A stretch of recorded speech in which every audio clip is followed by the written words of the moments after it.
От души жігіттер.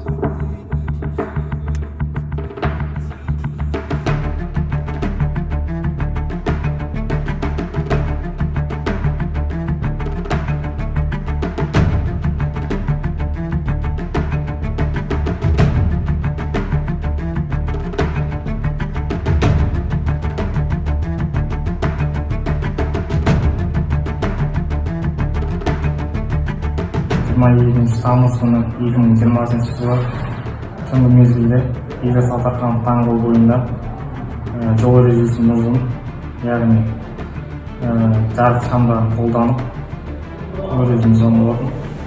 Сол үшін Түркістан қаласынан, жастарынан, тұрғындарынан кешірім сұраймын. Сол Toyota Highlander автокөлігінің 858 номерлі